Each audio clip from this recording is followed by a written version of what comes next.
Բարև ձեզ։ Այս տարի լրանում է Հայոց ցեղասպանության 110-րդ տարելիցը։ Առաջարկում եմ մտովի եւ փաստահեն ճանապարհով վերադառնալ 1988-90-ականներ եւ տեսնել, թե Ղարաբաղյան շարժումը, ինչպես նաեւ անկախության հռչակումը ինչպիսի զուգահեռներով էին ընթանում Հայոց ցեղասպանության ճանաչման պայքարի հետ։ Այսօր տաղավարում մեր հյուրը պատմական գիտությունների դոկտոր, ցեղասպանության հիշողությունը եւ Ղարաբաղյան շարժումը մենագրության հեղինակ Հարություն Մարությանն է։ Բարև ձեզ, պարոն Մարության։ Բարև ձեզ։ Ինչ լոզունգներով էր հայ ժողովուրդը 1988-ին բարձրանում Ծիծեռնակաբերդի հուշահամալիր։ Լոզունգները շատ էին եւ տարբեր, եւ դրանք փոխվում էին իրադարձությունների ընթացքին համապատասխան։ Առաջին անգամ բարձրացան 88 թվականի մարտի 8-ին։ Փետրվարի 27, 28, 29 Սումգայիթում եղան հայերի ջարդերը, որ ի պատասխան, ասենք, Ղարաբաղի հարցի հետ կապված խաղաղ ցույցերի Ադրբեջանում պատասխանեցին արյունահեղությամբ եւ ժողովրդի, ես շեշտում եմ, ժողովրդի գիտակցության մեջ դա անմիջապես եւ միանգամից համադրվեց Հայոց ցեղասպանության հիշողության հետ։ Ինչու եք շեշտում ժողովրդի, որովհետև հասարակական քաղաքական գործիչները ձեռնպահ էին։ Ոչ թե ձեռնպահ էին, այլ ոչ ոք չի ասել, թե գիտեք ինչ, ոչ գիտական հանրությունը, ոչ պրոֆեսորները, ոչ դասախոսները, ոչ հանրապետության ղեկավարությունը, ոչ ոք չի խոսել այդ համադրության մասին։ Անմիջապես այդ հիշողությունը ինքնաբուխ եկավ, որովհետև ցեղասպանության հիշողությունը այսպես թե այնպես մեր ինքնության գլխավոր բաղադրիչներից մեկն է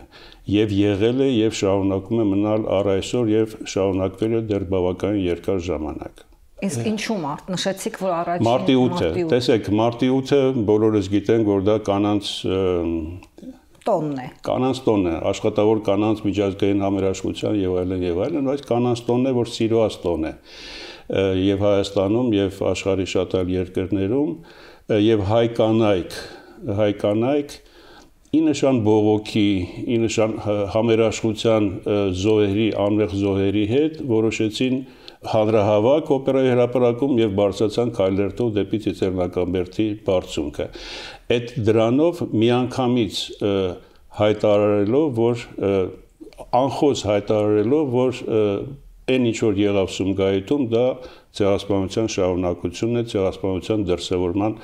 ձևերից մեկն է։ Իսկ Ծիծեռնակաբերդի հուշահամալիր հավաքական զանգվածային այցելությունները 1900 մինչև 88-ը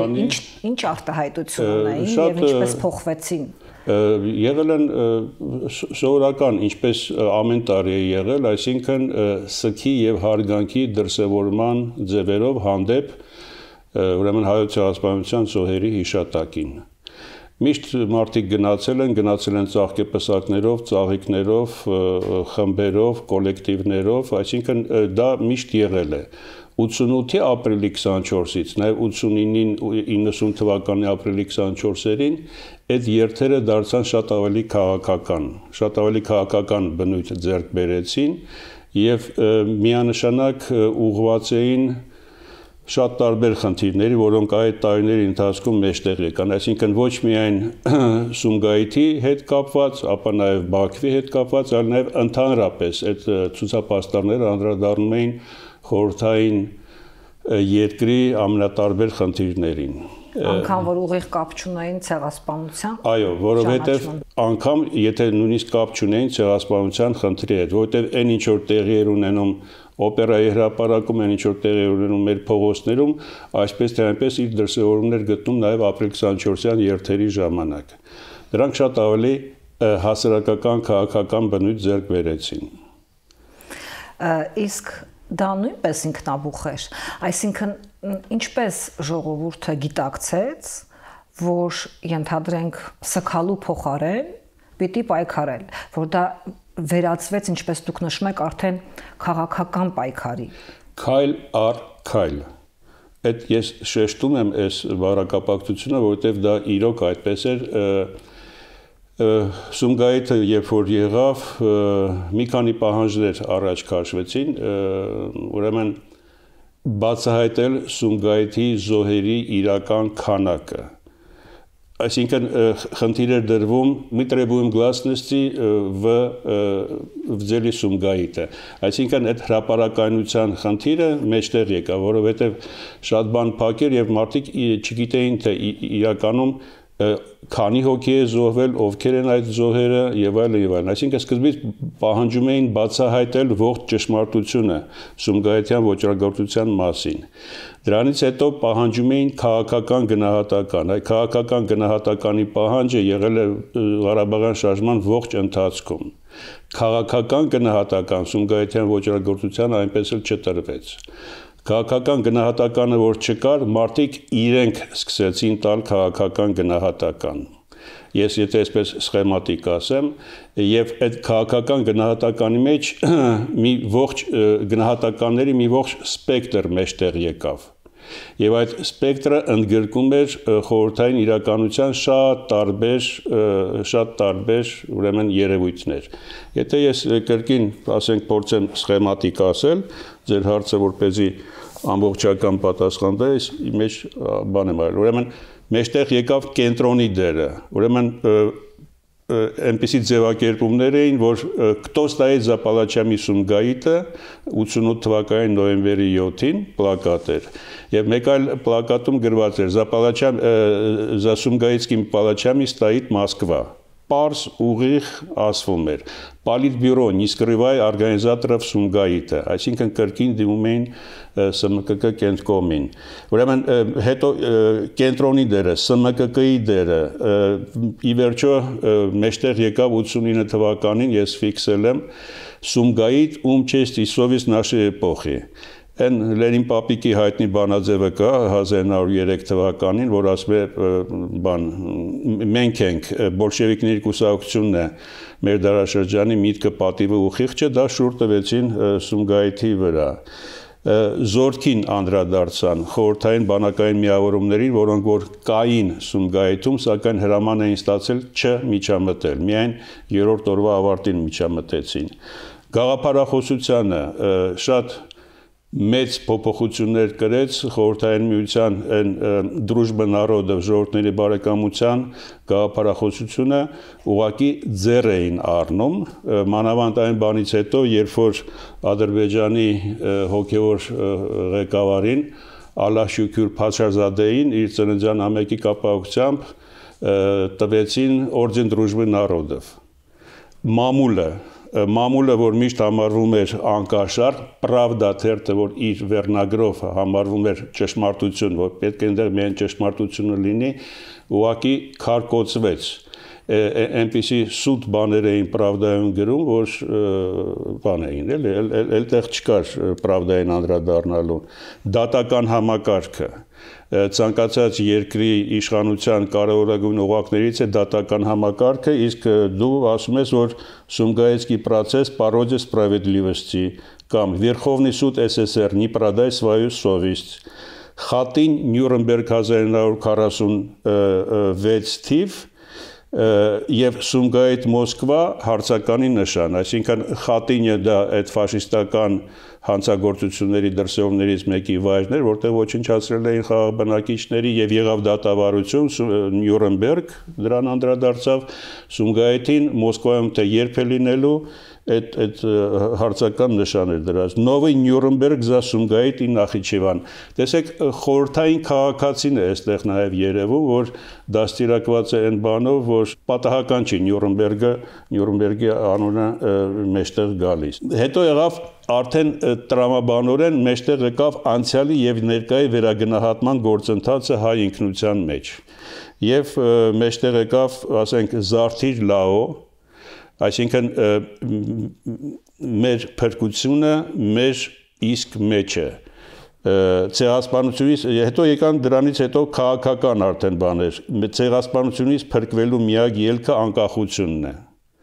մենք պետք է կռվենք եւ ոչ լաց լինենք, ազգի կորուստը զենքով ետ խլենք։ Այս պաստառը 90 թվականի ապրիլի 24-ին ես ֆիքսել եմ 6 անգամ 6 տարբեր ձևակերպումներով, այսինքն տարբեր մարդիկ էին իրարից անկախ, հա, կար եռագույնով, կար ուղղակի սովորական կապույտ ֆոնի վրա գրված եւ այլն եւ այլն։ Խրիմյան հայրիկից մեջբերումներ, որ հայ մարդը առաջին հերթին քո բասկին ուշտուր ինքդ զենքով պետք է դու լուծես քո հարցերը ու վերջապես այդ ժամանակ էր որ Մովսես Գորգիսյանի անմահ բանաձևը սուկը հավերժը երբ այդքան չկա շատ էր օգտագործում հենց ապրիլի 24-ին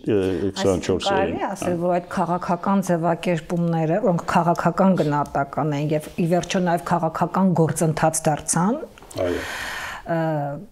Եվ Արցախյան շարժումը, եւ Հայաստանի անկախության հռչակումը, եւ հապա Արցախի հանրապետության անկախության հռչակումը, սրանք քաղաքական գործընթացներ էին, որոնք կարելի է ասել սկսվեցին ժողովրդի ինքնաբուխ պահանջից եւ ազդակներից, իսկ ոչ թե քաղաքական էլիտան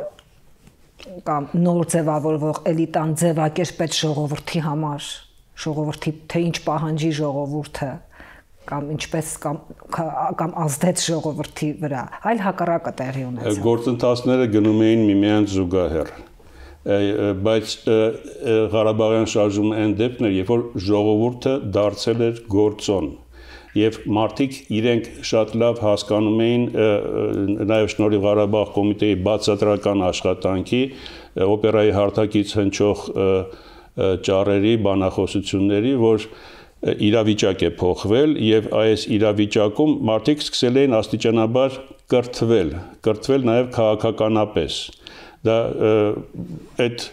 մինչ այդ կային բազմաթիվ կուսակցական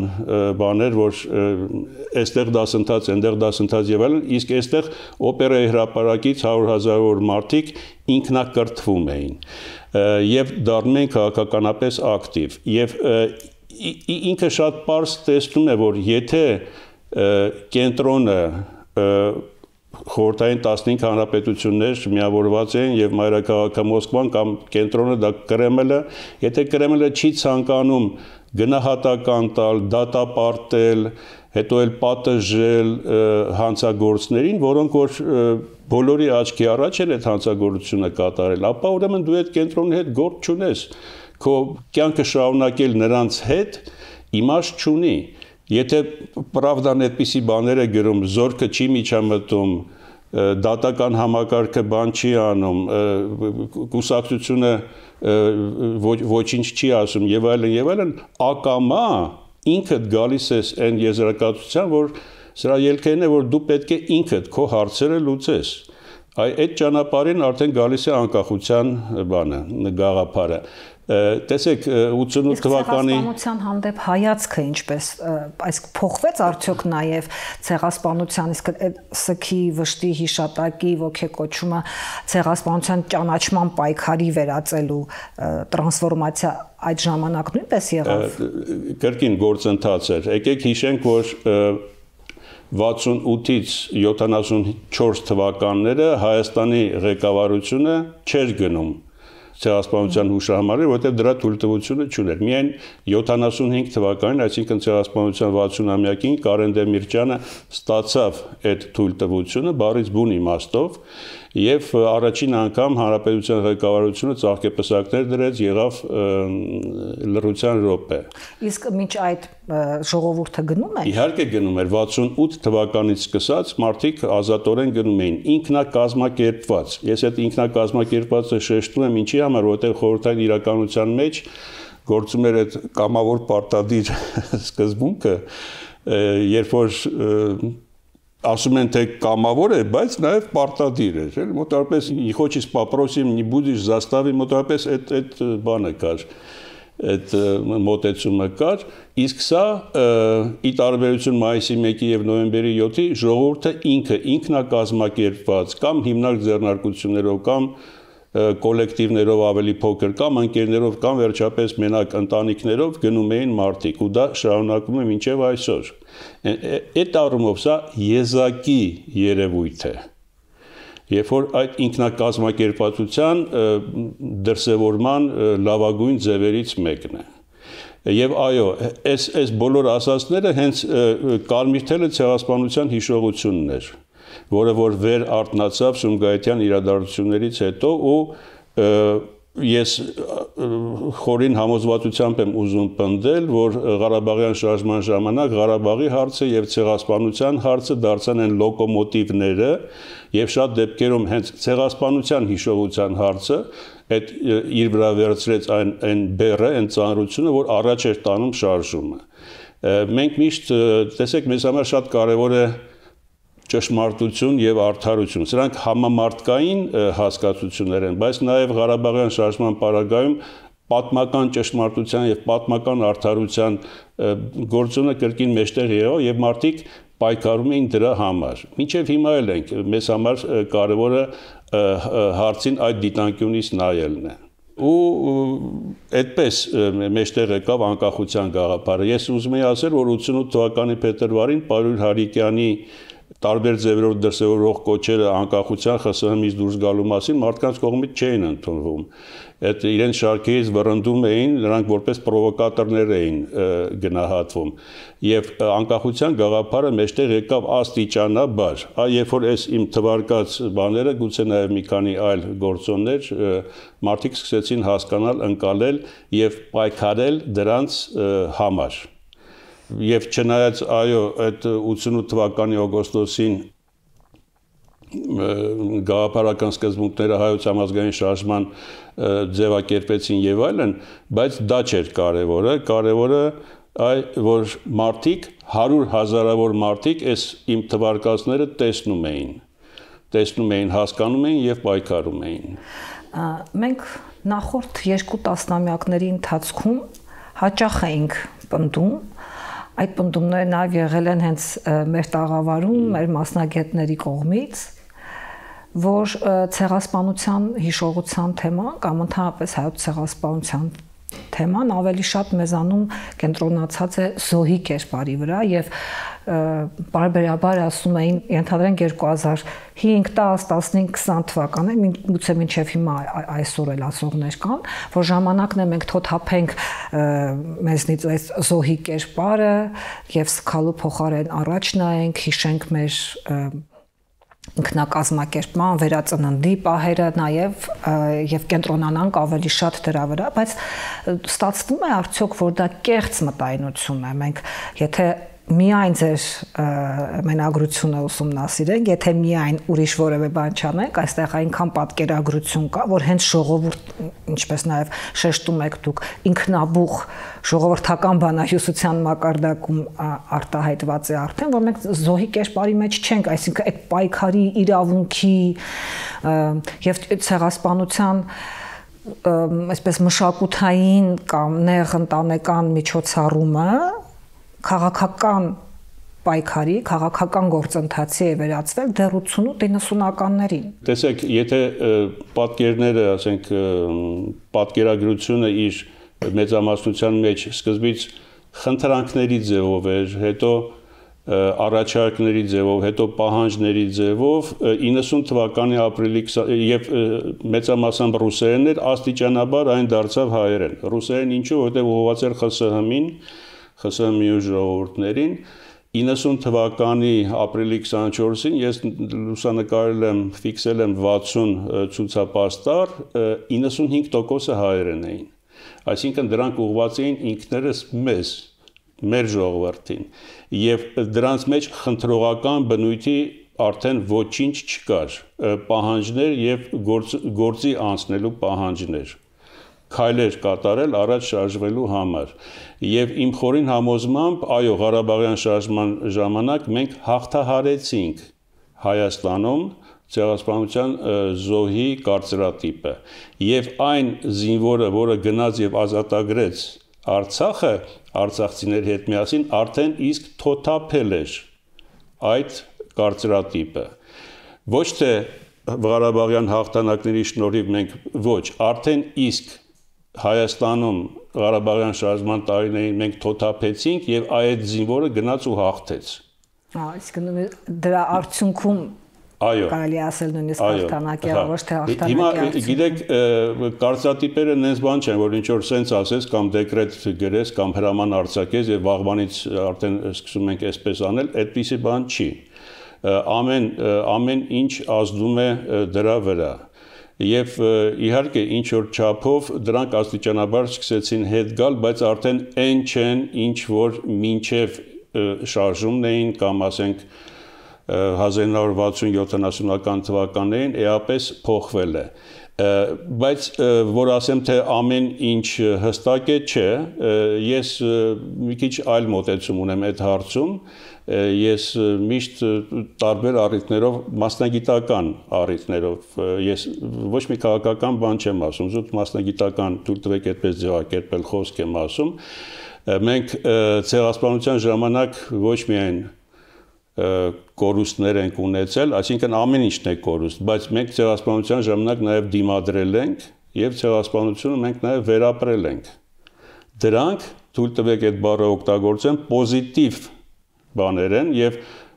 շատ դեպքերում մենք կարող ենք շեշտադրումները ցեղասպանության մասին խոսելիս ոչ միայն շեշտադրել մեր անմեղ զոհերին, այլ շեշտադրել նաև այն, որ մենք դիմադրել ենք,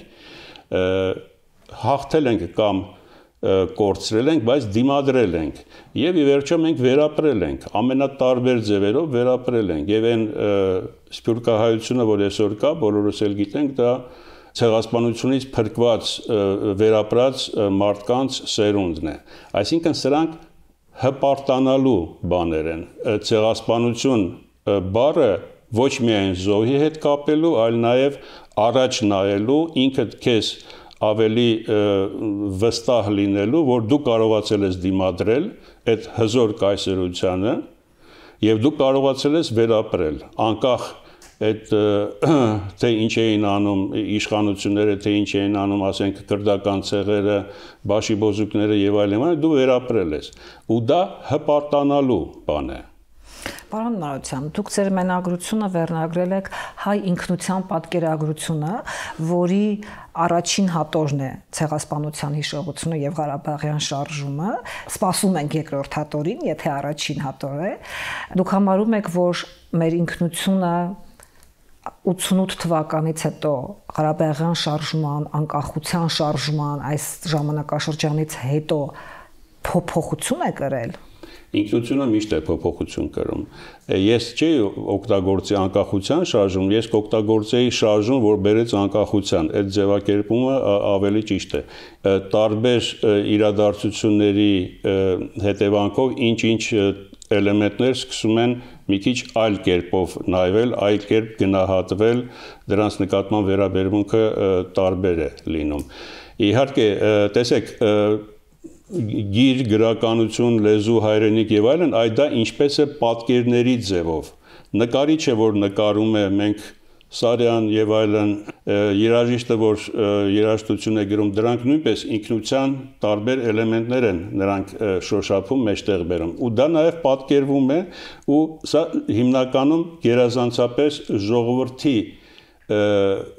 ժողովրդի միջից դուրս եկած մարդկանց նկարներ են, պատկերներ են։ Ես տարբեր առիթներով հարցուփորձ եմ արել Ղարաբաղ կոմիտեի անդամներին, նրանք միշտ ասել են, որ ոչ, մենք որևիցե կազմակերպական մասնակցություն չենք ունեցել սրանց կազմանը եւ կա նաեւ Լևոն Տեր-Պետրոսյանի հայտնի գրվածքը, որ իր աշխատություններից մեկում, որ մենք ինքներս գնում էինք օպերայի հրապարակ եւ մենք ինքներս նայում էինք այդ պլակատներին եւ զարմանում էինք, թե այս ինչ երևույթ է այստեղ, էլի։ Այսինքն դուք կարող եմ ենթադրել, որ դուք նաեւ Ղարաբաղյան շարժումն եք համարում, այն որ հայոց ցեղասպանության հիշողությունը մեր ինքնության էական բաղադրիչ է, դրա մասին շատ է խոսվել։ Կարող ենք ասել, որ նաև Ղարաբաղյան շարժումն է մեր ինքնության բաղադրիչ։ Միանշանակ, տեսեք, մենք եւ ինքնության մասին խոսելիս եւ հայոց պատմության մենք միշտ խոսում ենք հին ժամանակների միջնադարի, մի քիչ էլ 19-րդ դարի մասին, բայց նորագույն ժամանակներում մենք կերտեցինք Ղարաբաղյան շարժումը։ Դա հպարտանալու բան է։ Հիմա ես հայտարարություն չեմ անում, էլի, Ղարաբաղյան շարժում Հայաստանում, Ղարաբաղյան շարժման շնորհիվ էր, որ առաջինը մենք սկսեցինք։ Հետո ԽՍՀՄ մյուս հանրապետություններում այդ գործը շարունակվեց եւ ի վերջո դա բերեց Բեռլինի պատի քանդմանը։ Տեսեք, սա թվում է թե հայտարարություն է, բայց թույլ տվեք ասել, որ հայտարարություն չէ եւ ես շատ մեծ հույս ունեմ, որ այդ ձեր ասած երկրորդ հատորում, որը կրկին վերնագրելու եմ հայ ինքնության պատկերագրությունը իրավունքների գիտակցումից մինչև անկախություն, այնտեղ ես առաջին գլուխը ուզում եմ նվիրել հեղափոխությունների երևույթին, հեղափոխությունների տեսությանը, Ղարաբաղյան շարժումը ես նաև համարում եմ հայկական առաջին հեղափոխություն, որովհետև դրանից հետո էապես փոխվեց ամեն ինչ, արմատապես փոխվեց։ Աշխարհի պատկերը անգամ։ Նաև Հայաստանի մեջ, Հայաստանի տնտեսությունը եւ այլն մենք լրիվ ուրիշ ճանապարհ ընտրեցինք։ Եվ դա հենց կոչվում է հեղափոխություն։ Հեղափոխությունը պարտադիր չէ, որ գնաց ձմեռային պալատը գրավես կամ ինչ-որ միլիոնավոր մարդկանց սպանես Չինաստանում կամ ինչ-որ ուրիշտեղ։ Հեղափոխությունը նաև այն է, ինչ որ եղավ Ղարաբաղյան շարժման ընթացքում աստիճանաբար քայլ առ քայլ։ Եվ շարժումը ասելով ես հասկանում եմ եւ ոչ միայն ես 88 թվականի փետրվարից 90 թվականի օգոստոս, երբ շարժումը մտավ պալատներ, այսինքն նա դարձավ իշխանություն եւ սկսեց այն խնդիրները, որ իր առջև դրել էր ժողովուրդը, հանրապետության խորհրդարանը սկսեց իրականացնել համապատասխան օրենսդրական, ուրեմն քաղաքական գործիքակազմով։ Այո, քաղաքական գործիքակազմով։ Շնորհակալ եմ, մեծ անհամբերությամբ կսպասենք ձեր մենագրության երկրորդ հատորի լույս ընծայմանը։ Հիշեցնեմ, որ մեր տաղավարում պատմական գիտությունների դոկտոր Հարություն Մարությանն էր։ Զրույցները կշարունակվեն, ամենայն բարիք։